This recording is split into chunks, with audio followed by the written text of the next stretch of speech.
والسلام على سيدنا محمد وعلى آله وصحبه أجمعين ومن تبعهم بإحسان إلى يوم الدين.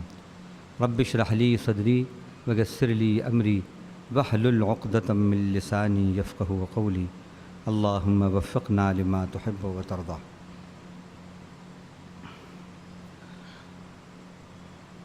مالک الملک ربی الکریم کے فضل و توفیق سے آج بتاریخ 18 رمضان 1437 ہجری مطابق 23 جون 2016 بروز جمعرات. آج کی آیات تلاوت سورۃ العنکبوت رکوع نمبر 5 سے ختم سورت تک، سورۃ الروم، سورہ لقمان، سورۃ السجدہ اور سورۃ الاحزاب کے 8ویں رکوع تک.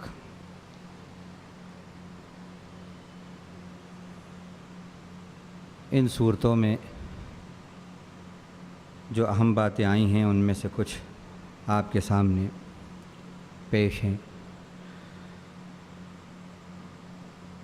نماز کی کیا اہمیت ہے اور نماز کا کیا مقام ہے،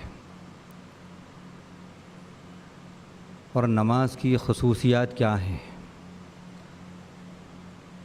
اگر نماز کو نماز کے طریقے پر ادا کیا جائے تو کردار کے اندر بڑی انقلابی تبدیلی اس سے آتی ہے.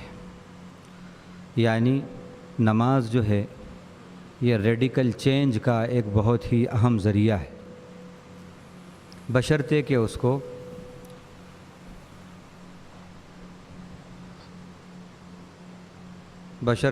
کو قائم کیا جائے.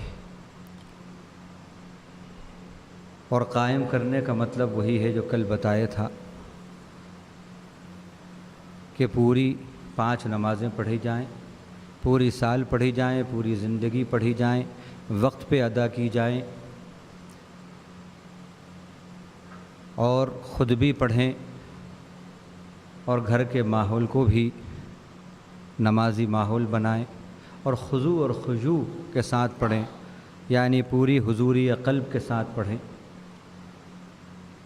جو کہہ رہے ہیں نماز میں، جو اللہ سے مانگ رہے ہیں، جو اللہ کی حمد و ثنا ہو رہی ہے، یا جو اللہ کی بڑائی اور بزرگی بیان کی جا رہی ہے، اس کے معانی اور مفاہیم سمجھ کر نماز ادا کی جائے. اور پورے ارکان جو نماز کے ہیں اطمینان سے وہ نماز ادا کی جائے. یہ نہیں کہ انڈونیشیا کی تراویح 8 رکعت میں 8 منٹ میں 20 رکعت. ایک کلپ ایک صاحب نے وہاں کی تراویح کا بھیجا انڈونیشیا کی، تو ماشاءاللہ امام صاحب سمیت سب کے سب ایکسرسائز کر رہے تھے. وہ نماز نہیں تھی تو ایکسرسائز تھی. 8 منٹ میں 20 رکعت. اب یہ نماز ہے کہ ایکسرسائز ہے؟ تو نماز ایکسرسائز نہیں ہے، یہ تو اس کا ضمنی فائدہ ہے. یہ ضمنی فائدہ ہے کہ وہ فزیکل ایکسرسائز بھی ہے، لیکن ضمناً ہے اس کا یہ فائدہ. حقیقت میں نماز تو اللہ کی یاد کے لیے پڑھی جاتی ہے. اقم الصلاۃ لذکری، نماز قائم کیجئے میری یاد کے لیے، کہ نماز ایسی ہو جس سے خدا یاد رہیں اور خدا آپ کی زندگی کے اندر ڈامیننٹ پوزیشن لے لیں، غالب درجہ لے لیں. یعنی ہر وقت آپ کے ذہن و دماغ پہ اللہ کی خوشی، اللہ کی رضا، اللہ کی بات، اللہ کی فکر غالب رہے. اللہ کن باتوں سے راضی ہوتے ہیں اور کن باتوں سے ناراض ہوتے ہیں، بس یہی فکر ہر وقت رہے کہ اس وقت ایٹ پریزنٹ میں نے جو عمل کیا یا میں کرنے جا رہا ہوں، کیا یہ عمل میرے رب کی پسند کا ہے یا ناپسند کا ہے. یہ مزاج پیدا ہو جائے. یہ مطلوب اور مقصود ہے نماز کا، کہ وَاذْكُرِ اسْمَ رَبِّكَ وَتَبَتَّلْ إِلَيْهِ تَبْتِيلًا. اپنے پروردگار کے نام کو لیجئے اور اس کی طرف پورے طور پر متوجہ ہو جائیے. تبتیل کہتے ہیں تمام خلائق سے، مخلوقات سے آرزوئیں، تمنائیں کاٹ کر اللہ سے آرزوئیں اور تمنائیں قائم کر لینا، پورے دل کے ساتھ دماغ کے ساتھ متوجہ ہونا۔ اور حدیث شریف جو مسلم شریف میں آئی ہے اس کے اندر آپ صلی اللہ علیہ وسلم نے فرمایا کہ وہ نماز جو دل اور دماغ کی توجہ کے ساتھ پڑھی جائے وہ نماز نمازی کی مغفرت کراتی ہے اللہ سے، اللہ اس نماز پر مغفرت کرتے ہیں۔ اب ہم جائزہ لیں، اب ہم جائزہ لیں اپنا کہ ہماری نماز جو ہے یہ کیسی نماز ہے۔ امام صاحب ایک مسجد کے اندر ان کا معمول ہے کہ وہ مغرب کی نماز میں دوسری رکعت میں قل هو اللہ احد پڑھاتے ہیں۔ اب یہ قل هو اللہ احد تو ایسی سورہ ہے کہ میں سمجھتا ہوں 99% مسلمانوں کو یہ تو یاد ہوتی ہے۔ پہلی رکعت میں بھی چھوٹی کوئی سورہ 30ویں پارے کی پڑھاتے ہیں، وہ بھی وہ سورہ ہے جیسے الہاکم التکاثر ہے، انا اعطیناہ ہے، عام طور پہ وہ بھی یاد ہوتی ہے۔ لیکن مسجد میں امام صاحب کے سلام پھیرنے کے بعد جب نماز ختم ہو جائے تو آپ کسی سے پوچھئے کہ امام صاحب نے دوسری رکعت میں کون سی سورہ پڑھائی، تو مسجد کے اندر 500 لوگوں میں سے شاید 20-25 بتا سکیں، یا بہت سے بہت 50-100 بتا سکیں۔ یہ ہماری نماز ہے، یہ ہماری نماز ہے۔ تو یہ نماز پڑھنا ہے، نماز قائم کرنا نہیں ہے۔ نماز قائم کرنے کا مطلب ہے کہ تبتیل آئے نماز، تبتیل، دل کی توجہ کے ساتھ نماز پڑھی جائے، دماغ کی توجہ کے ساتھ پڑھی جائے، پورے ارکان اس کے ادا ہوں۔ سبحان ربی العظیم، سبحان ربی العظیم، سبحان ربی العظیم، کم سے کم 3 مرتبہ۔ لیکن یہ دیکھتے ہیں کہ 2 منٹ کے اندر 4 رکعت کیسے ہو جاتی ہیں، 8 رکعت کیسے ہو جاتی ہے۔ ایک بزرگ کو دیکھا، مسجد میں نماز پڑھتے ہیں، آتے ہیں، کرسی پر پڑھتے ہیں بیٹھ کر، ہماری 4 رکعت ہوتی ہیں، ان کی پوری نماز ہو جاتی ہے، پوری نماز ہو جاتی ہے۔ اور پھر اس کے بعد ذکر اذکار بھی کرتے ہیں، اور بالکل عمر کے آخری مرحلے میں ہیں۔ اگر اس مرحلے میں بھی ہماری نماز درست نہیں ہوئی تو کب درست ہوگی؟ ہماری نماز ایسی ہے، اس وجہ سے یہ نماز جو ہے کام نہیں بنا رہی ہمارے، وگرنہ اللہ جھوٹے نہیں ہیں، اللہ تو سچے ہیں۔ یا ایھا الذین آمنوا استعینوا بالصبر والصلاۃ، کہا اللہ نے، اے ایمان والوں صبر کے ذریعے اور نماز کے ذریعے مدد طلب کرو۔ اللہ نے یہ بات کہی، نماز کو ذریعہ بنایا مدد حاصل کرنے کا، خدا سے مدد لینے کا ذریعہ ہے۔ یہ نماز تو وہ نماز ہے کہ جو اللہ کو آپ کا ناصر اور حامی بنا دیتی ہے۔ پھر کیا وجہ ہے کہ جتنی زیادہ اس وقت مسجدیں ہیں اور جتنی زیادہ آج عبادتیں ہو رہی ہیں، آج جتنی تلاوتیں ہو رہی ہیں قرآن کی، کبھی نہیں تھیں اتنی، لیکن کیا وجہ ہے کہ زندگی میں انقلاب نہیں آ رہا، مسلمانوں کے حالات تبدیل نہیں ہو رہے، کیونکہ نماز کی طرح نہیں پڑھی جا رہی۔ اللہ نے اسی بات کو کہا، اتل ما اوحی الیک من الکتاب واقم الصلاۃ ان الصلاۃ تنہی عن الفحشاء والمنکر،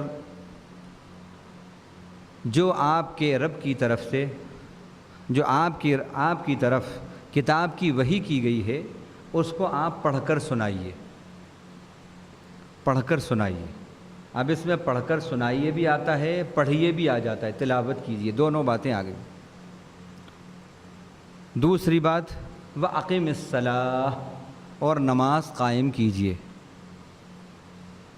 تیسری بات کہی وَلَذِكْرُ اللَّهِ إِنَّ الصَّلَاةَ تَنْهَى عَنِ الْفَحْشَاءِ وَالْمُنْكَرِ، نماز کی خصوصیت بتائی کہ بے شک نماز بری بات سے اور بے حیائی کی بات سے روکتی ہے۔ وَلَذِكْرُ اللَّهِ أَكْبَرُ، اور اللہ کی یاد تو بڑی چیز ہے۔ یہاں پر اللہ تعالیٰ نے نماز کو ذکر کہا، نماز کو اللہ نے یہاں پر ذکر کہا، اور سورہ جمعہ کے اندر بھی دیکھیے ذکر کہا ہے،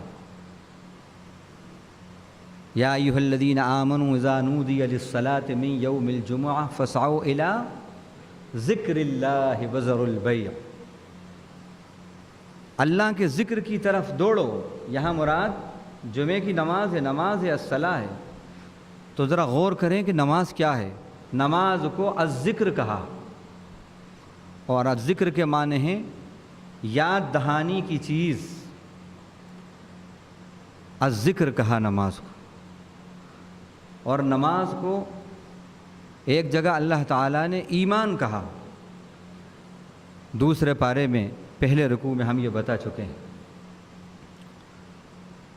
کہ ان اللہ لا یضیع ایمانکم، اللہ تمہارے ایمان کو ضائع نہیں کریں گے۔ صحابہ نے سوال کیا تھا مدینے کے اندر، اللہ کے نبی ہمارے بہت سے بھائی جو مکے کی طرف رخ کر کے نماز پڑھتے تھے، 17 مہینے جنہوں نے بیت المقدس کی طرف رخ کر کے نماز پڑھی، اب کعبے کی تبدیلی ہو گئی، پھر بیت اللہ ہو گیا، اب وہ اس دنیا میں نہیں ہیں، تو ان کی اتنے مہینوں کی نمازیں کیا اللہ کے یہاں قبول ہیں؟ تو اس پر اللہ تعالیٰ کو یہ الفاظ اتارنا تھے، ان اللہ لا یضیع ایمانہم، بے شک اللہ ان کی نماز کو، ان اللہ لا یضیع صلاتہم، یہ اتارتے اللہ کہ بے شک اللہ ان کی نماز کو ضائع نہیں کرے گا، لیکن کیا الفاظ اتارے؟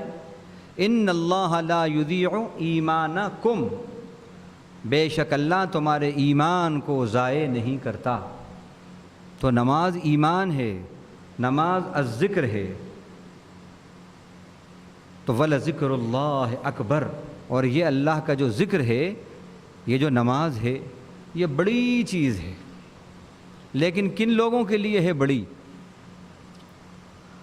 جو اسے قائم کریں، اور جو قائم نہیں کرتے، فکر آخرت جن کے اندر نہیں ہے، خوف خدا نہیں ہے، تو ان کے لیے یہ بہت ہی بوجھ ہے۔ یہ بھی قرآن نے ہی کہا، فرمایا وَاسْتَعِینُوا بِالصَّبْرِ وَالصَّلَاةِ، صبر اور نماز کے ذریعے مدد طلب کرو۔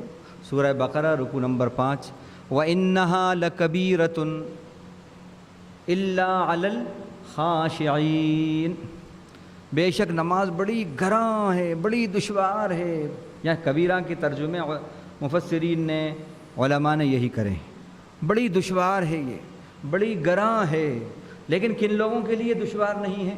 الا علی الخاشعین، جو دل میں اللہ کا ڈر اور خوف رکھتے ہیں، جو ڈرنے والے ہیں۔ دیکھا آپ نے؟ تو مطلب یہ ہوا کہ اگر کوئی شخص نماز نہیں پڑھ رہا، نماز میں دل نہیں لگ رہا اس کا، یا پڑھ رہا ہے لیکن جیسی پڑھنا چاہیے ویسے نہیں پڑھ رہا، تو مطلب یہ ہے کہ اس کے دل میں ابھی اللہ کا خوف اور ڈر نہیں آیا۔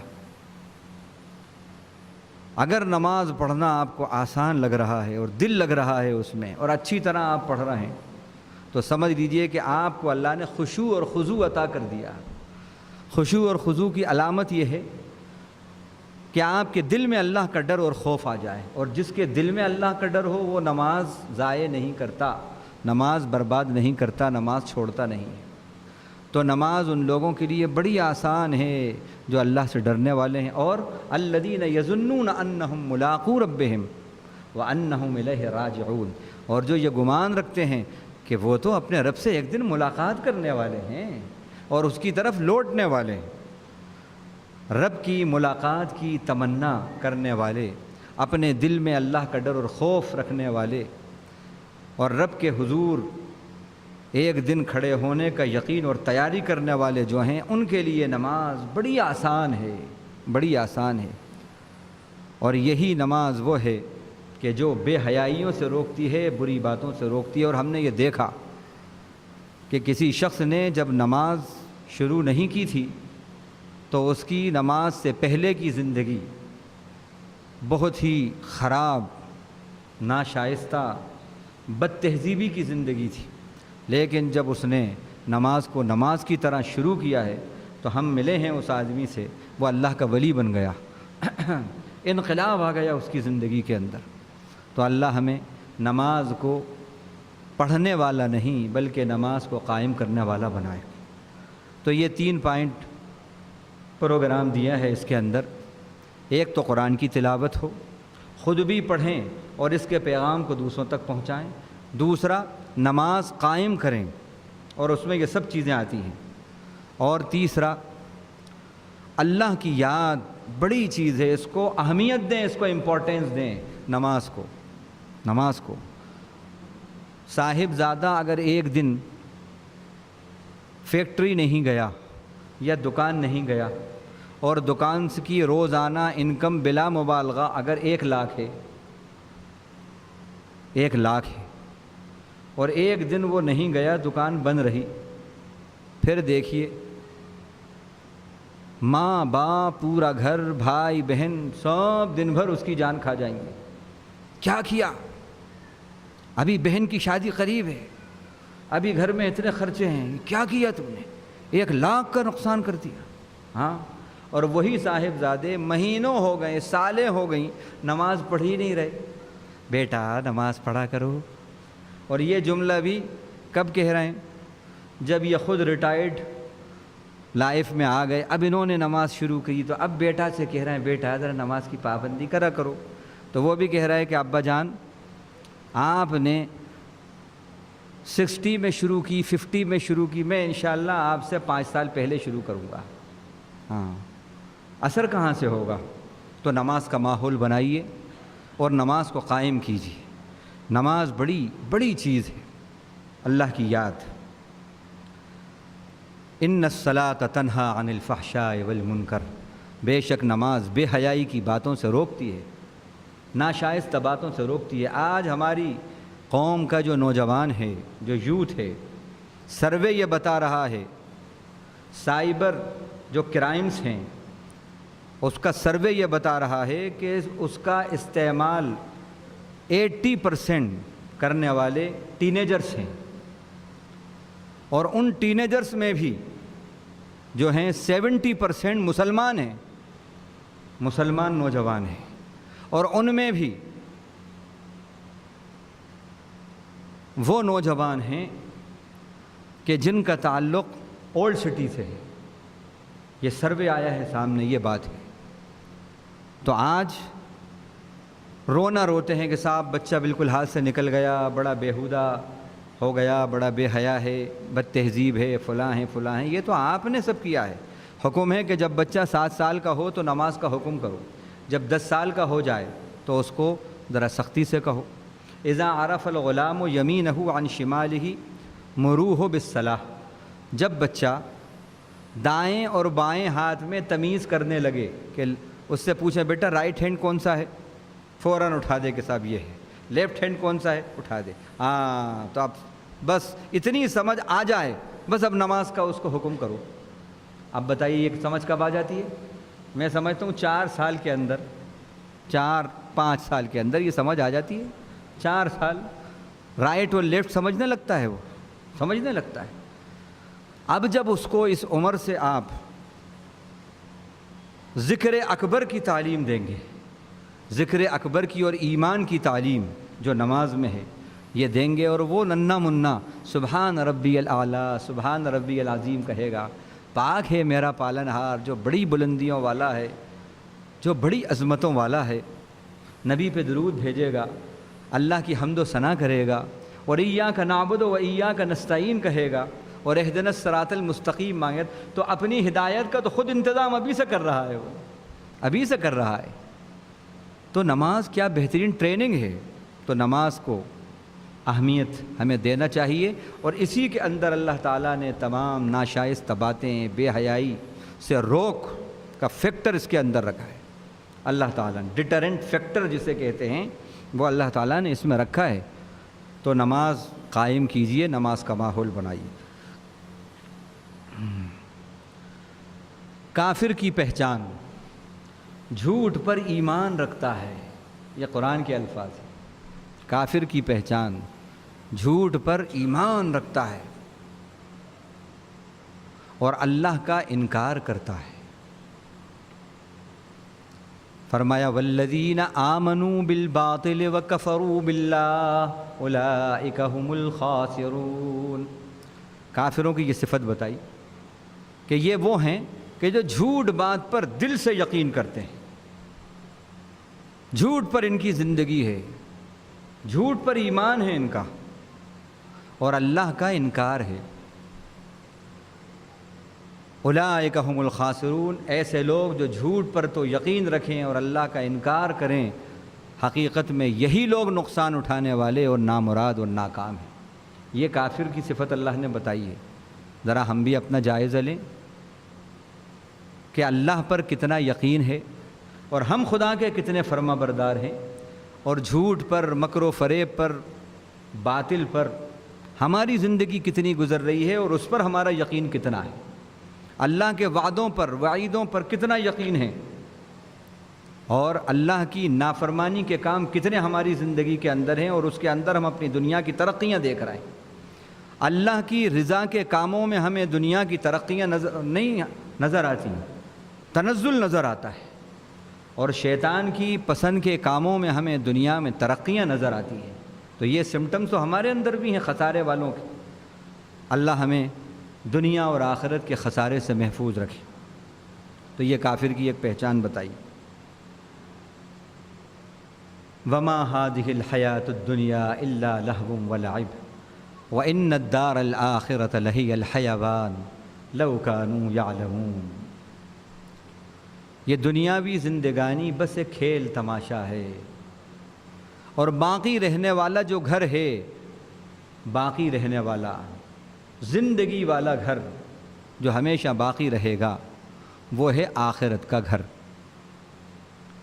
وہاں سے کسی کو واپس آنا نہیں ہے، جو گیا ہے اس دیس کوئی واپس آیا نہیں ہے، اور یہ زندگی ایک گھڑی کی زندگی ہے۔ اللہ نے فرمایا وَيَوْمَ يَحْشُرُهُمْ وَيَوْمَ نَحْشُرُهُمْ كَأَن لَّمْ يَلْبَثُوا إِلَّا سَاعَةً مِّنَ النَّهَارِ يَتَعَارَفُونَ بَيْنَهُمْ۔ جس دن اللہ روز محشر میں سب کو جمع کرے گا تو ان کو ایسا محسوس ہوگا کہ بس ہم دنیا میں جو زندگی گزار کے آئیں، بس ایک گھڑی کی زندگی تھی، ایک گھڑی۔ اس گھڑی کا گھڑی گھڑی خیال رکھو، اس ایک پل کو، اس ایک گھڑی کے برابر کی زندگی کو کیوں ایسی گزارتے ہو کہ ہمیشہ ہمیشہ کی زندگی یہ ایک گھڑی برباد کر رہی ہے۔ گھڑی بھر کی اللہ کی فرما برداری کر لو، ہمیشہ ہمیشہ کی نجات پالو۔ گھڑی بھر کی زندگی ہے، کہیں اس کو آدھے دن سے تشبیہ دی ہے، کہیں ایک دن سے تشبیہ دی ہے، کہیں بعض یوم دن کے کچھ حصے سے تشبیہ دی ہے، کہیں 10 دن کی تشبیہ دی ہے، مختلف انداز۔ تو یہ زندگی ایک دن کی زندگی ہے یا ایک گھنٹے کی زندگی ہے، اسی ایک گھنٹے کی زندگی پر ہمیشہ ہمیشہ کی زندگی کا دار و مدار ہے۔ من کان فی ہذہ اعمی فہو فی الآخرۃ اعمی۔ یہ سمری ہمیشہ کی زندگی، یہ ایک گھڑی سمری تو وہ تمہاری آنے والی پل پل سمر گئی، ہر گھڑی سمر گئی۔ اور اگر یہ ایک پل تم نے بس لہو و لعب میں، کھیل تماشوں میں، غفلتوں میں گزار دیا تو بس خسارے خسارہ ہے۔ اللہ تعالیٰ کے بندوں میں سے 2 قسم کے بندے ہیں، ایک عبد الرحمن جن کو عباد الرحمن کہا، ایک عبد الشیطان۔ ایک رحمان کا بندہ، ایک شیطان کا بندہ۔ آپ کو بڑی عجیب سی یہ ٹرم لگ رہی ہوگی، یہ اصطلاح عبد الشیطان، آج تک نہیں سنی ہوگی آپ، لیکن قرآن کے حوالے سے بات کر رہا ہوں۔ عباد الرحمن تو خود قرآن میں موجود ہے، سورہ فرقان کے 6 رکوع میں موجود ہے، 19ویں پارے میں، رحمان کے بندے۔ اور عبد الشیطان سورہ یاسین میں موجود ہے۔ عبد الشیطان کون لوگ ہیں، ان کی کیا صفات ہیں، وہ یاسین میں ہے۔ اللہ روز محشر میں کہیں گے الم اعہد الیکم یا بنی آدم الا تعبدوا الشیطان انہ لکم عدو مبین وان اعبدونی ھذا صراط مستقیم۔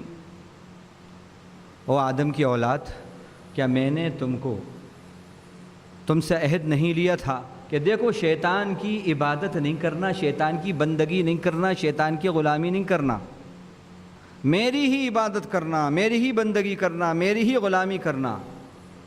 بے شک وہ تمہارا کھلا دشمن ہے۔ تو ہوئے نہیں ہوئے عبد الشیطان؟ تو اب ہم اپنا جائزہ لیں کہ ہم کدھر جا رہے ہیں، عبد الرحمن ہیں یا عبد الشیطان ہیں؟ تو یہ پل بھر کی زندگی عبد الرحمن بن کر گزاری ہے۔ اور اس سے پہلے یہ مثال دی تھی، شاید یہ آپ کو پھر تازہ ہو جائے۔ یہ جو ہماری زندگی ہے، ہماری جو یہ باڈی ہے، یہ کس کی دی ہوئی ہے؟ رب کی عطا، رب کا فضل ہے، رب کا کرم ہے۔ گویا کہ یہ ربانی حویلی ہے، یہ رب کی حویلی ہے، لیکن رب کی حویلی پر شیطان کا قبضہ ہے، نہیں ہے؟ ہر آدمی کی زندگی کا یہی بنی ہوئی ہے آج، رب کی حویلی، رحمان کی حویلی اور شیطان کا قبضہ۔ دیکھیے کھڑکیاں بھی ہیں، وینٹیلیٹرز بھی ہیں، ہاں یہ حویلی، یہ رب کی حویلی ہے، لیکن اس حویلی پہ قبضہ کس کا ہے؟ شیطان۔ آنکھوں پر کس کا قبضہ ہے؟ کس کا قبضہ ہے؟ وہ کہتا ہے دن میں 10 مرتبہ کھولو بند کرو، جی اچھی بات ہے۔ ہاتھوں پر کس کا قبضہ ہے؟ آنکھوں پر کس کا قبضہ ہے؟ زبان پر کس کا قبضہ ہے؟ کانوں پر کس کا قبضہ ہے؟ پیروں پر کس کا قبضہ ہے؟ رحمان کا کہ شیطان کا؟ تو اس حویلی پر کس کا قبضہ ہے؟ شیطان کا قبضہ ہے۔ رحمان کی حویلی اور قبضہ شیطان کا۔ خالی کراؤ اس سے، قبضہ کرے ہوئے ہے، خالی کراؤ، موت سے پہلے پہلے اس سے خالی کراؤ، تاکہ پھر یہ تمہیں تمہاری حویلی جنت میں ملے۔ اور اگر قبضہ شیطان کا رہا اور اسی حال میں چلے گئے تو بڑا دھوکے باز ہے۔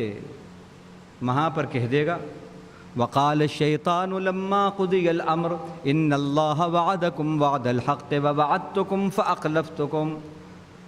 آگے کچھ الفاظ کے بعد ہے وہ کہے گا لا تلومونی ولوموا انفسکم ما انا بمصرخکم وما انتم بمصرخی۔ شیطان کہے گا جب فیصلہ ہو جائے گا، بے شک اللہ نے جو وعدے کیے تھے برحق تھے، میں نے جو کیا تھا وعدہ جھوٹا تھا، میں نے وعدہ خلافی کی، اور آج مجھے تم ملامت مت کرو، او منحوس تیری وجہ سے یہ سب ہوا ہے، مجھے ملامت مت کرو۔ ولوموا انفسکم، اپنے آپ کو ملامت کرو۔ ما انا بمصرخکم وما انتم بمصرخی، میں تم سے فریاد نہیں کر رہا کہ مجھے بچاؤ، میں بھی جہنم تیار ہے میری، مجھے بھی جانا ہے، میں نہیں کہہ رہا مجھے بچاؤ۔ جب میں تم سے فریاد نہیں کر رہا تو تم بھی مجھ سے فریاد مت کرو۔ انی کفرت بما اشرکتمون من قبل، میں انکار کیا ان تمام چیزوں کا جن میں تم نے مجھے شریک کیا تھا۔ اس حویلی میں پورے طور پر شریک کیے ہوئے ہیں ہم شیطان کو، تو ذرا اس سے خالی کرائیے، رحمان کی حویلی رحمان کے حوالے کیجئے، پھر رحمان اپنے آپ کو آپ کے حوالے کر دے گا۔ یہ بات اللہ تعالیٰ نے وَمَا هَذِهِ الْحَيَاةُ الدُّنْيَا إِلَّا لَهْوٌ وَلَعِبٌ وَإِنَّ الدَّارَ الْآخِرَةَ لَهِيَ الْحَيَوَانُ کے کہنے کے بعد فرمایا لَوْ كَانُوا يَعْلَمُونَ، یہ سب باتیں ان کو معلوم ہوں گی جو علم رکھتے ہیں، وہی اہمیت دیں گے۔ جہاں علم نہیں ہے، نادانی ہے، جہالت ہے، وہ اس زندگانی کو ہی بس سب کچھ سمجھیں گے، اور جہاں علم ہے وہ سمجھیں گے بڑی مختصر پل بھر کی زندگی ہے، اور اسی زندگی پر ہمیشہ ہمیشہ کی وہ زندگی جس کا ایک دن 1000 سال کا ہے منحصر ہے۔ 1000 سال کا دن اللہ تعالی ہمیں پوری زندگی اپنے غلام بنا کر رکھے، اور زندگی کا ہر پل اللہ ہمیں اپنی غلامی میں لگانے والا بنائے۔ سورہ روم کے اندر اللہ تعالیٰ نے ایک پیشن گوئی کی۔ خسرو پرویز ایران کا بادشاہ تھا، اس نے ہرقل کو جو روم کا بادشاہ تھا اپنی فوجوں سے شکست دے دی، اور یہ زمانہ غالباً ہجرت سے 7 یا 8 سال پہلے کا زمانہ ہے نبی صلی اللہ علیہ وسلم کی۔ اس پر ایرانی جو لوگ تھے اور جو مجوسی تھے، مشرک جو تھے مکے کے، انہوں نے طعنے دینا شروع کیے مسلمانوں کو، کیونکہ ایرانی جو ہیں وہ مجوسی ہوتے ہیں، زیادہ مذہب اس وقت ان کا آگ پرست، آگ کی پوجا کرنے والے، تو وہ بھی مشرک اور یہ بت پرست، مشرکین مکہ کی اکثریت۔ اور یہ جو بادشاہ تھا ہرقل، یہ ظاہر عیسائی تھا، صاحب کتاب تھا، تو مسلمانوں کا اہل کتاب یعنی یہود اور نصارہ، وہ بھی اہل کتاب اور مسلمان بھی اہل کتاب، تو دونوں میں ایک ذہنی طور پر تو ربط تھا، یہود نصارہ اور مسلمانوں میں، کہ یہ تینوں اہل کتاب ہیں اور وہ جو ہیں وہ مشرک ہیں۔ تو مشرک اپنے آپ کو زیادہ قریب مجوسیوں کے سمجھتے تھے، تو انہوں نے طعنے دیے اور کہا دیکھو جس طرح اس بادشاہ نے، خسرو پرویز نے اینٹ سے اینٹ بجا دی ہے ہرقل کی اور روم کی، ہم بھی اس کی مدد لے کر اب تم پر اسی طرح حملہ کریں گے اور تمہارا صفایا کر دیں گے، اور دیکھو تمہارے بھائی جن کو تم کہتے ہو اہل کتاب، وہ شکست کھائے ہیں، تمہیں بھی ہم اسی طرح شکست دیں گے۔ یہ طعنے دیے انہوں نے۔ اسی وقت جب طعنے دے رہا ہے باطل، اس وقت یہ آیتیں اتری ہیں، الف لام میم غلبت الروم فی ادنى الارض وهم من بعد غلبهم سيغلبون في بضع سنين۔ اوہو، اللہ کے سارے کام چیلنج کے ہوتے ہیں، چیلنج کے ساتھ۔ وقت بھی بتا دیا، اتنے وقت کے اندر ہم مغلوب کو غالب کر دیں گے اور غالب کو مغلوب کر دیں گے، وقت بھی بتا دیا۔ الف لام میم غلبت الروم فی ادنى الارض، بالکل قریب کی زمین جو ہے یعنی شام مراد ہے، شام تک اس کی روم کی جو ہے سلطنت تھی۔ غلبت الروم فی ادنى الارض، روم مغلوب ہو گیا قریب کی زمین میں یعنی شام تک، یہ سرحد لگی ہوئی تھی مکے سے۔ غلبت الروم فی ادنى الارض وهم من بعد غلبهم سيغلبون فی بضع سنین، اور ان کے مغلوب ہونے کے بعد چند سال یعنی 9 سال کے اندر 9 سال، یہ بضع کا لفظ جو ہے 9 سال، 9 سال کے اندر یہ پھر غالب آ جائیں گے، ایران پر غالب آئیں گے اور ایران مغلوب ہوگا۔ یہ بات کہی تھی۔ صحابہ کرام کو یقین تھا، اللہ نے یہ پیشن گوئی کی ہے، من اصدق من اللہ قیلا وہو اصدق القائلین، سب سے سچا ہے اللہ، انہیں یقین تھا۔ امیہ بن خلف جو ہے، اس نے حضرت ابوبکر صدیق کو طعنہ دیا اور کہا دیکھو بس اب قریب ہے اب تمہاری شکست۔ سیدنا ابوبکر صدیق تو صدیق ہیں، یہ آیت اتر چکی تھی، انہوں نے کہا انشاءاللہ 7 سال کے اندر روم جو ہے یہ پھر ایران پر غالب آئے گا۔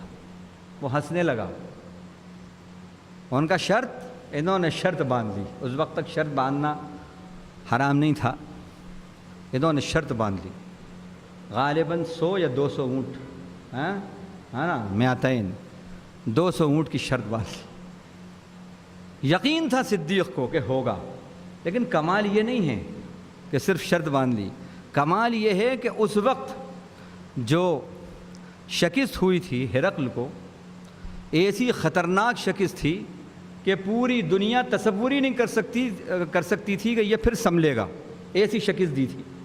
اس وقت قرآن مجید نے یہ پیشن گوئی کی، کسی کو یقین ہی نہیں آ سکتا تھا کہ یہ ہو سکتا ہے، جس سے پوچھئے کہ نہیں ہو ہی نہیں سکتا، کمر توڑ کے رکھ دیے، ایران نے روم کی کمر توڑ کے رکھ دیے، اب یہ اٹھ ہی نہیں سکتا۔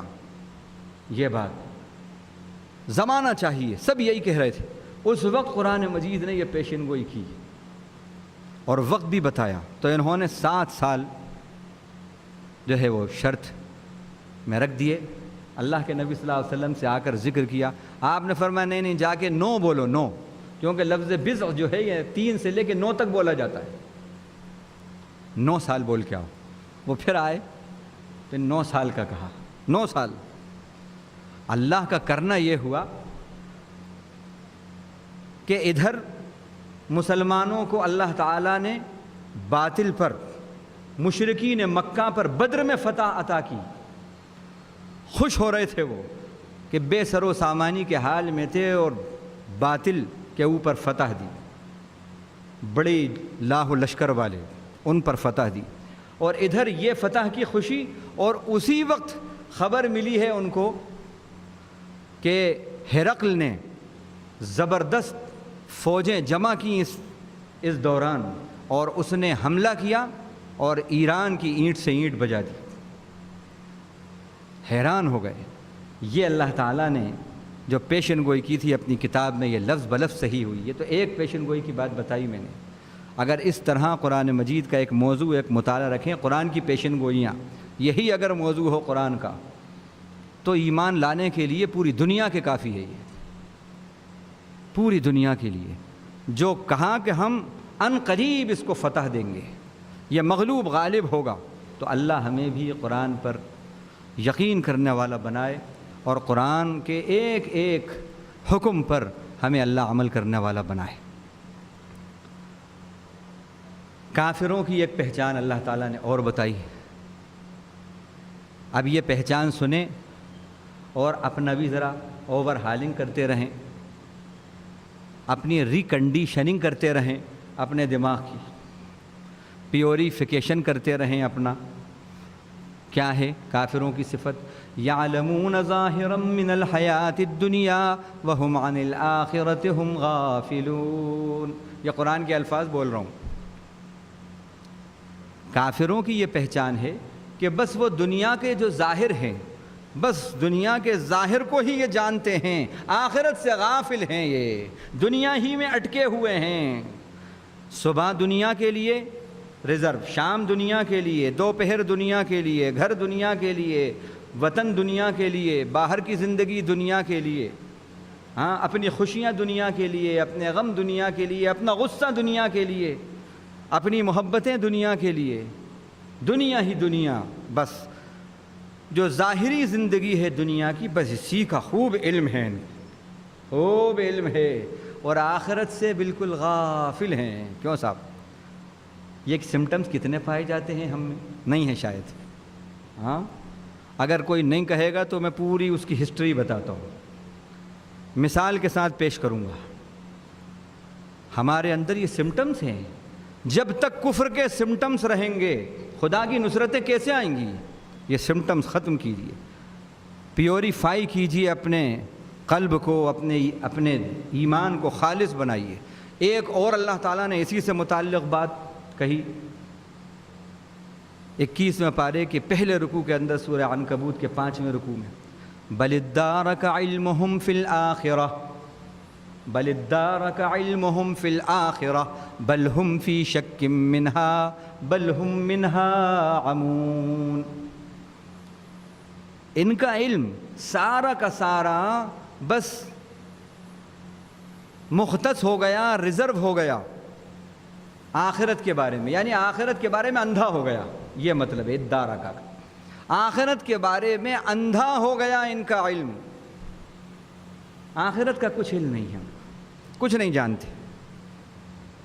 آج ہماری اولاد کتنا جانتی ہے آخرت کے بارے میں؟ ہم کتنا جانتے ہیں آخرت کے بارے میں؟ بل ادارک علمہم فی الآخرہ بل ہم فی شک منہا، آخرت کے بارے میں تو شک ہے ان کو، بلکہ بل ہم منہا عمون، بلکہ یہ تو اندھے ہیں آخرت کے بارے میں۔ کچھ یہی حال تو ملتا جلتا ہمارا بھی ہے۔ ہماری آخرت اندھی ہے، دنیا آنکھوں والی ہے، اور دنیا اگر آنکھوں والی ہے اور آخرت اندھی ہے تو پھر محشر اندھا ہوگا۔ تو یہ کافروں کی اللہ تعالیٰ نے پہچان بتائی کہ دنیا ہی کے ظاہر پر تو خوب ان کا یقین ہے اور وہ جانتے ہیں، اور آخرت سے بالکل غافل ہیں اور آخرت کو بھولے بیٹھے ہیں۔ اللہ تعالیٰ یہ کفر کے سمٹمز ہماری زندگی سے نکالے۔ اللہ تعالیٰ کی قدرت کی نشانیوں میں سے اب جو تیسرا رکوع ہے سورہ روم کا، اس کے اندر بتائیں وَمِنْ آيَاتِهِ أَنْ خَلَقَكُم مِّن تُرَابٍ ثُمَّ إِذَا أَنْتُمْ بَشَرٌ تَنْتَشِرُونَ وَمِنْ آيَاتِهِ أَنْ خَلَقَ لَكُم مِّنْ أَنفُسِكُمْ أَزْوَاجًا لِتَسْكُنُوا إِلَيْهَا وَجَعَلَ بَيْنَكُم مَّوَدَّةً وَرَحْمَةً وَمِنْ آيَاتِهِ مَنَامُكُم بِاللَّيْلِ وَالنَّهَارِ وَابْتِغَاؤُكُم مِّن فَضْلِهِ وَمِنْ آيَاتِهِ يُرِيكُمُ الْبَرْقَ خَوْفًا وَطَمَعًا وَيُنَزِّلُ مِنَ السَّمَاءِ مَاءً فَيُحْيِي بِهِ الْأَرْضَ بَعْدَ مَوْتِهَا۔ یہ پورے رکوع جو ہے قدرت کی نشانیاں اور احسانات پر ہی مشتمل ہے۔ اس کی قدرت کی نشانیوں میں سے ایک نشانی یہ ہے کہ اس نے تم ہی میں سے تمہارے جوڑے پیدا کیے۔ کیسا کرم ہے اور کیسا فضل ہے۔ اگر آدمی کا جوڑا جنی کو بناتے، ہاں، اگر کریم کا جوڑا جن عورت ہوتی اس کی بیوی، تو کیا حال ہوتا؟ اور بیوی جو ہے وہ جن ہیں، مرد جو ہے وہ انس ہے، یا مرد جو ہے وہ جن ہے اور بیوی جو ہے وہ انس ہے، نباہ ہوتا کیا حال ہوتا؟ یہ آگ وہ خاک، ابھی عقد اور چند لمحات کے بعد خلاص، کیونکہ طاقت میں بہت بڑے ہوئے ہیں، وہ توڑ پھوڑ مار دھاڑ غصہ سب ہوتا نہیں ہوتا۔ تو یہ کیسا کرم ہے اللہ کا کہ اس نے ہمارے لیے جو ہمارا جیون ساتھی بنایا وہ ہمیں میں سے، ہمارے ہی میں سے بنایا، انسانوں میں سے ہی جوڑا ہمارا بنایا۔ کیسا کرم ہے، نہیں ہے کرم؟ یہ بھی احسان ہے، اللہ نے یہ بتایا۔ دوسرا اللہ تعالیٰ نے یہ بتایا کہ پھر جو تمہارے جوڑے ہیں شادی کے بعد، اسی نے تمہارے اندر آپس میں محبتیں اتار دی، محبتیں رکھ دی۔ بہت بڑا احسان ہے واقعی یہ بھی۔ وَمِنْ آيَاتِهِ خلق السماوات والارض واختلاف السنتکم ومن آیاتہ ان خلق لکم من انفسکم ازواجا لتسکنوا الیہا، ایک انعام۔ دوسرا وجعل بینکم مودۃ ورحمہ۔ دو اللہ نے احسان بتائے اپنے۔ ایک تو جوڑے ہم نے ایسے تمہیں دیے ہیں کہ ان سے تمہیں ہر قسم کا سکون نصیب ہوتا ہے۔ تھک کے آئے ہیں، گھر میں آئے، دو جملے بات چیت ہوئی ہے، ارے آج آپ بڑے پریشان سے نظر آ رہے ہیں، کیا بات ہے، سب خیر تو ہے؟ بس اسی جملے سے آدھی تھکن اتر گئی۔ محترمہ نے یہ پوچھ لیا، اوہ آدھی تھکن اتر گئی ہے نہیں؟ کیسا اللہ تعالیٰ کا وہ ہے سکون، قلبی سکون بھی، ذہنی سکون بھی، بشرطے کہ وہ ہم خیال ہوں۔ ہاں، تو یہ بھی اللہ کا بڑا کرم ہے، احسان ہے اللہ کا یہ سکون کا میسر آنا۔ اور دوسرا مودت اور محبت، دونوں کے اندر ایک دوسرے کی محبت اتار دی اللہ نے۔ 20 سال 30 سال تک دونوں اجنبی رہے، نہ کسی انہوں نے ان کو دیکھا نہ انہوں نے ان کو دیکھا، معلوم ہوا دونوں اب بندھن میں بن گئے۔ او ہو ایسی محبتیں، ایسی محبتیں۔ امی کے بغیر بیچاری رہتی نہیں تھی، پپا کے بغیر رہتی نہیں تھی۔ ہاں، اب یہ حال ہے کہ اب بھائی لینے آیا ہے کہ چلو ممی یاد کر رہی ہیں، پپا یاد کر رہے ہیں، بلایا ہے، تو کہتے ہیں نہیں، ذرا ان کی طبیعت اچھی نہیں ہے، ممی سے کہہ دو میں انشاءاللہ جیسے ہی اچھے ہوتے ہیں ان کو لے کے آتی ہوں۔ یہ یا تو ماں کے بغیر زندگی نہیں تھی، باپ کے بغیر زندگی نہیں تھی، اور اب یہ کیا ہے؟ یہ اللہ نے کہا یہ بھی میرا احسان ہے۔ کتنے لوگ ہیں کہ جو اللہ کی ان نعمتوں سے فیضیاب ہوتے ہیں لیکن رب کا شکر ادا نہیں کرتے۔ ان کو اللہ تعالیٰ نے بیوی کی شکل میں اپنا انعام کرا ہے، ان کے اوپر شکر ادا کرنا چاہیے ان کو، اور پھر محبتیں رکھ کر اللہ نے انعام کیا ہے، اللہ کا شکر ادا کرنا چاہیے۔ اور جب زندگی میں یہ دونوں شکر گزار بنیں گے تو اللہ اور محبتیں بڑھائے گا ان کی، اور سکون عطا کرے گا۔ اسی طرح اللہ کے احسانات میں ایک احسان یہ ہے کہ تمہاری نیند رات کی اور دن کی، تمہارا سونا، یہ بھی ہماری قدرت کی نشانیوں میں سے ایک نشانی ہے۔ اگر نیند نہ ہو چند دن تو پاگل ہو جائے آدمی، چند گھنٹے سوئے ہیں، ساؤنڈ سلیپ ہوئی ہے، او پھر فریشنس آ گئی۔ اللہ کا بڑا احسان ہے، بڑا احسان ہے۔ تو یہ انعامات، یہ نعمتیں اللہ کی، یہ سب کہہ کر اللہ تعالیٰ نے مختلف باتیں بیانی۔ ان فی ذلک لآیات لقوم یتفکرون، ان فی ذلک لآیات لقوم یعقلون، ان فی ذلک لآیات لقوم یسمعون۔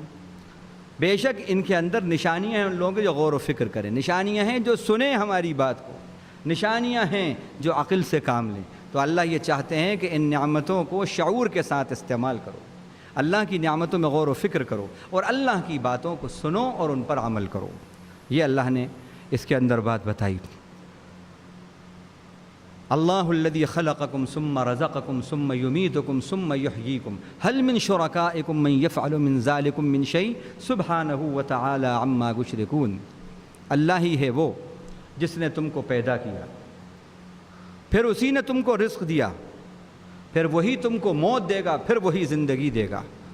تو خالق بھی ہمارا رب ہے، رازق اور رزاق بھی ہمارا رب ہے، محیی اور ممیت بھی وہی ہے۔ رزق ہمارا، زندگی ہماری اس کے ہاتھ میں، رزق ہمارا اس کے ہاتھ میں، موت ہماری اس کے ہاتھ میں، زندگی ہماری اس کے ہاتھ میں۔ الحمدللہ ہم مومن ہیں، اس پر یقین رکھتے ہیں، لیکن یہ کہنے کے بعد اللہ ایک سوال کر رہے ہیں، کیا؟ هل من شرکائکم من یفعل من ذلکم من شیء۔ ذرا بتاؤ تو صحیح او مشرکین، ذرا یہ بتاؤ تو صحیح، یہ خلاقیت، یہ رزاقیت اور یہ زندگی اور موت، تم خدا کو چھوڑ کر جن کو پکار رہے ہو، کیا ان چاروں چیزوں میں سے کوئی ایک چیز کے بھی یہ حاکم ہیں، ایک چیز کے بھی یہ مالک ہیں؟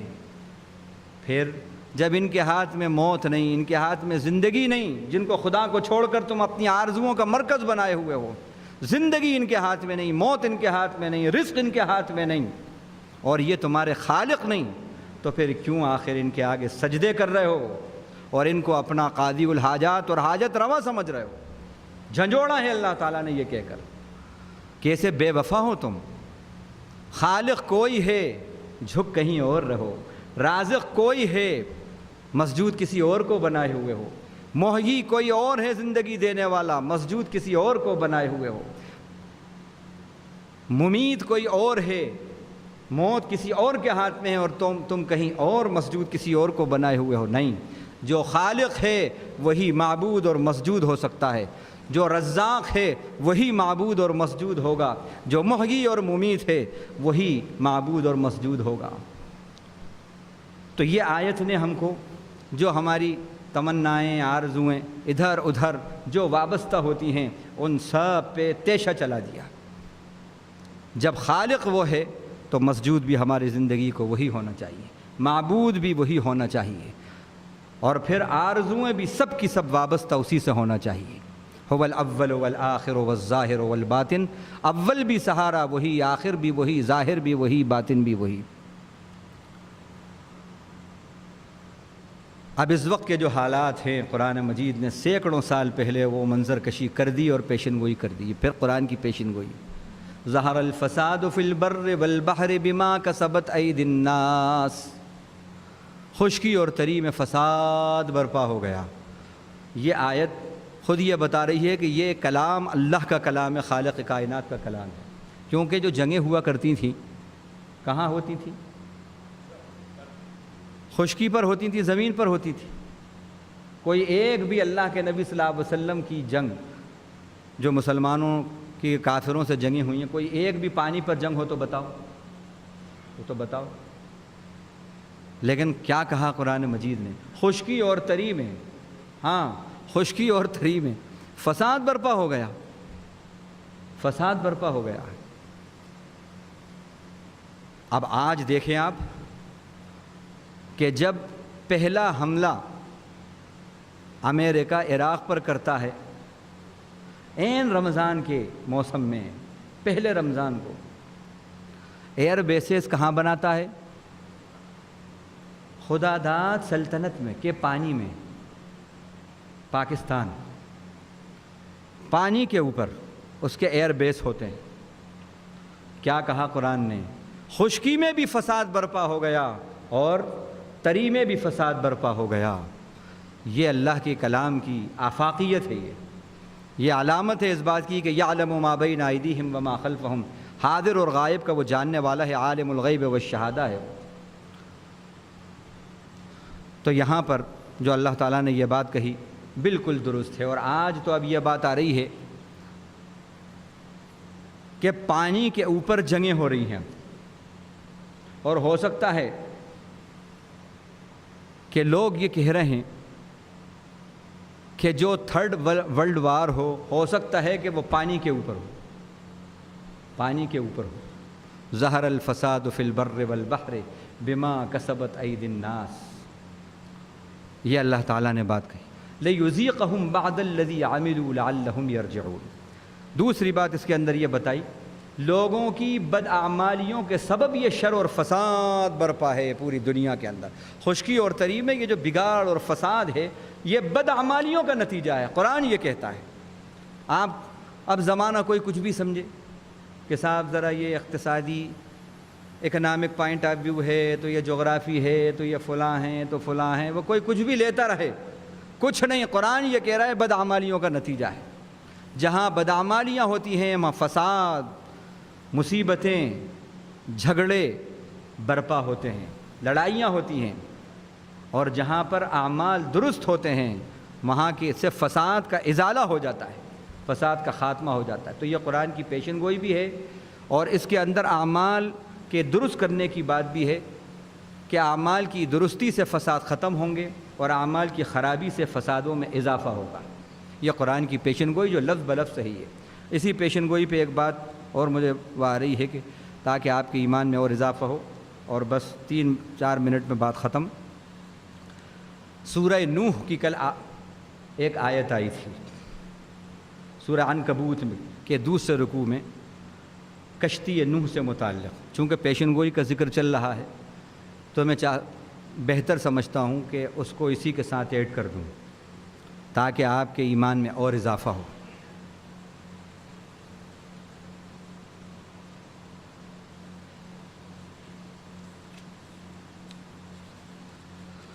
اللہ تعالیٰ نے سورہ عنکبوت کے دوسرے رکوع میں فرمایا فَأَنْجَيْنَاهُ وَأَصْحَابَ السَّفِينَةِ وَجَعَلْنَاهَا آیَةً لِلْعَالَمِينَ۔ یہ پیشن گوئی، اور یہ خود بتا رہی ہے کہ یہ اللہ کا کلام ہے۔ ایسی خبر، ہم نے ان کو یعنی نوح کو نجات دی، بچا لیا، اور کشتی والوں کو بچا لیا۔ وَأَصْحَابَ السَّفِينَةِ، سفینہ کا لفظ تو اردو میں ہی بولتے ہیں، اصحاب السفینہ۔ اللہ تعالیٰ بیچارے ہمارے امجد صابری کی مغفرت کرے، ہاں، ڈوبے نہ کبھی میرا سفینہ لکھ دے۔ ہاں، ان کے فرزند کو گولی مار دی گئی، آج یہ خبر پڑی تو افسوس ہوا پاکستان کے اندر۔ بہرحال اللہ ان کی مغفرت کرے۔ تو سفینے پہ یاد آئی ان کے والد صاحب کی، اللہ اکبر، ان کی بھی، پھر یہ بھی بیچارے، ان کی بھی یاد آئی، اللہ ان کی مغفرت کرے۔ تو سفینہ کا لفظ جو ہے یہ تو عام ہے، اردو میں ہی بولتے ہیں۔ فَأَنْجَيْنَاهُ وَأَصْحَابَ السَّفِينَةِ، ہم نے نوح کو اور کشتی والوں کو بچا لیا، یہی نہیں کہا۔ اس کے بعد پھر کیا کہا؟ وَجَعَلْنَاهَا آیَةً لِلْعَالَمِينَ، اور ہم نے اس کو یعنی کشتی کو ایک نشانی بنایا۔ للعالم نہیں کہا، للعالمین، سارے جہانوں کے لیے نشانی بنایا۔ او ہو، اب غور کرنے کی بات ہے، یہ پیشن گوئی جو کی تھی قرآن نے، تو اس کے بارے میں دیکھیے کیا ہے۔ 6000 سال پہلے نوح علیہ السلام کا زمانہ ہے،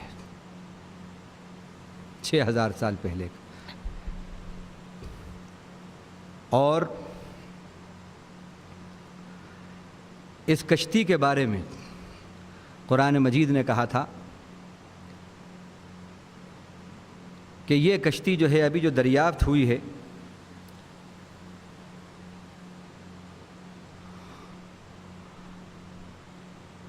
یہ جودی پہاڑ جو ترکی کے اندر ہے، اور یہ پہاڑوں کا ایک سلسلہ ہے، پورا پہاڑوں کا ایک سلسلہ ہے، اسی کے اندر ایک پہاڑ ہے، اس کا جودی نام ہے۔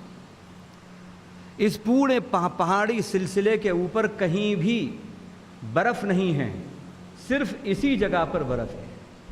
یہ پوری تحقیق کے ساتھ اور نیٹ کے اوپر پوری پکچر کے ساتھ اور پوری اس کے ساتھ دیکھ کر پڑھ کے لکھ کر آپ کے سامنے بتا رہا ہوں۔ سلسلہ دراز ہے پورا، لیکن اس پورے پہاڑی سلسلے پر جو گلیشیئر ہے بس وہ مختصر ہے، وہ صرف جودی پہاڑ کے اوپر ہی بس اتنا ہی حصہ ہے جہاں کہ یہ کشتی تھی۔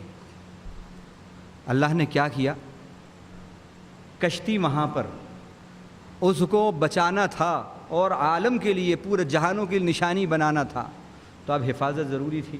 تو حفاظت کس طرح کی کہ برف کے اندر ڈھانک دیا اس کو۔ اب برف میں جو چیز رہتی ہے محفوظ رہتی ہے۔ ہم فریزر سے دیکھتے ہیں، ہم دیکھتے ہیں مچھلیوں کا کاروبار کرنے والے ان کو دیکھتے ہیں، کیا قدرت کا نظام ہے، اتنے ہی حصے کو ڈھانک دیا۔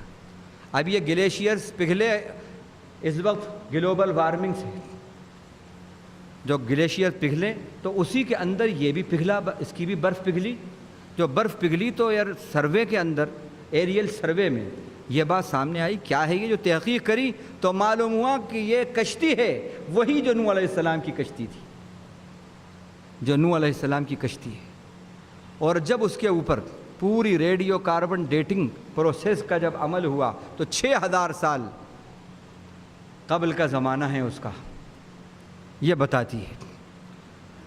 اللہ تعالیٰ نے فرمایا وَلَقَدْ تَرَكْنَاهَا آیَةً فَهَلْ مِن مُدَّکِرٍ، ہم نے اس کو ایک نشانی بنایا، ایک نشانی بنایا۔ اب اس پر دیکھیے سائنسدانوں نے اعتراض کیے کہ صاحب 6000 سال پہلے جو کشتی تھی وہ دھاتی کیلوں سے اور تختوں کے آثار سے بنی ہوئی تھی،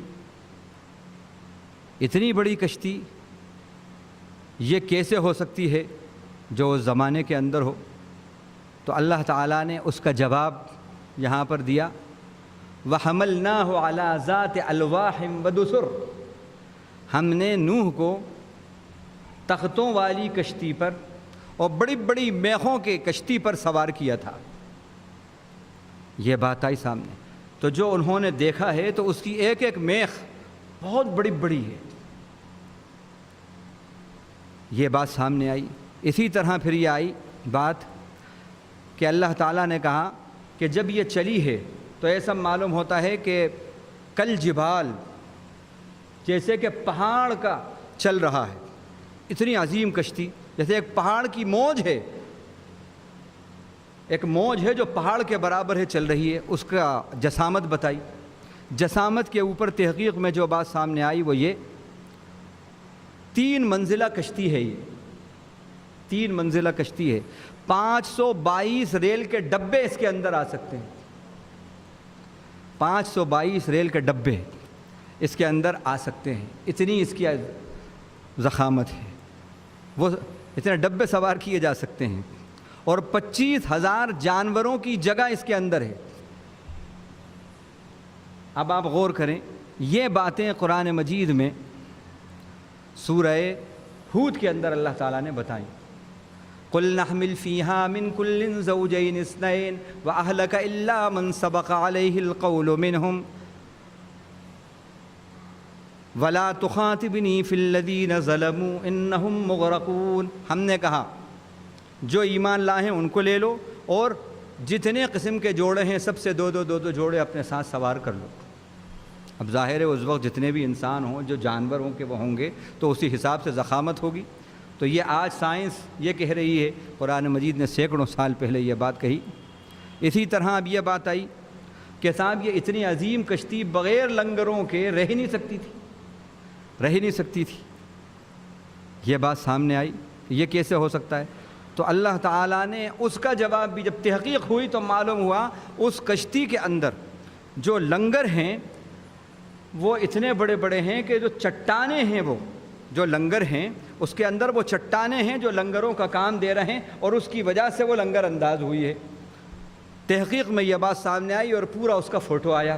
اللہ تعالیٰ نے یہ بات کہی، فرمایا ارکبوا فیہا بسم اللہ مجریہا ومرساہا ان ربی لغفور الرحیم۔ حضرت نوح نے کہا تم سوار ہو جاؤ اللہ کا نام لے کر، اس کا چلنا اور اس کا لنگر انداز ہونا یہ اللہ ہی کے حکم سے ہوگا۔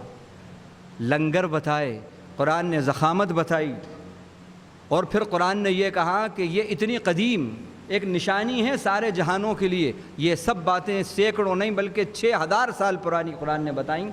آج جب یہ سب باتیں سامنے آئی ہیں اور پوری دنیا کے میڈیا میں آئی ہیں تو کتنے لوگ ایسے ہیں کہ جو اس پر مسلمان ہو چکے ہیں اس ریسرچ پر۔